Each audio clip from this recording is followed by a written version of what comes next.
The lack of a cohesive plan for police protection in this town. The fact that businesses pay the vast majority of all the taxes into the city, between property taxes and sales taxes, and go on down the line, we generate the taxes, but property crime against business is one of the lowest priorities to the police department, and that's simply, they're so short-handed that they just, they keep cutting police. They cut all the essential services. They cut police, they cut fire, they cut street maintenance, and yet somehow the city budget every year just keeps getting bigger. City spending never actually decreases, but essential services, their primary services, don't get met. Now, is the crime in particular been of a particular challenge for given your type of business? Yeah. Is it vandalism? Is it theft? Is it all of the above? Or? Well, we went through a period here a few years back where there was a little group of kids out of South Tucson that would come over to this area and start at one end of the business district and burglarize every single business, just going down the street, one after another. Take them 3 months to get to the end, then they go back and start over again. And just so every 3 months, every single business was getting burglarized.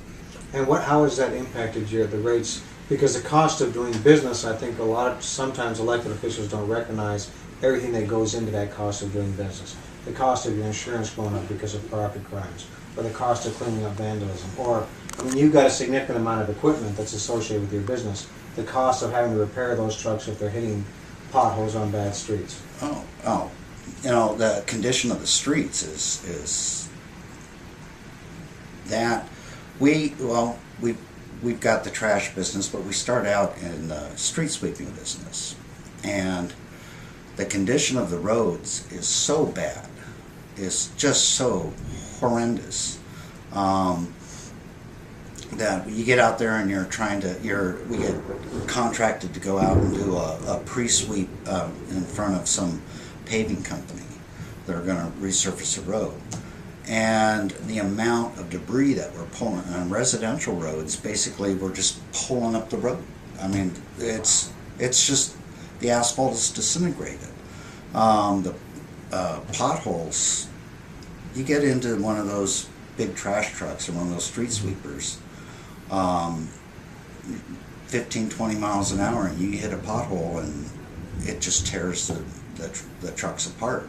You literally, if you're not wearing a seatbelt, you get bounced right out of your seat. There's so many issues where the city just does not address the needs of its residents, the needs of its businesses. We've had, pick an issue. The city just opened a new office right down the street here. Their new stormwater pollution control thing, and the city inspectors drive by and stopped off and let us know, hey, we just moved into the neighborhood. We got a brand new building, and we just want you to know we're going to pay for it, and we're going to be looking at you every single day. The inspectors literally told you that? Yeah. Yeah. Wow. Yeah.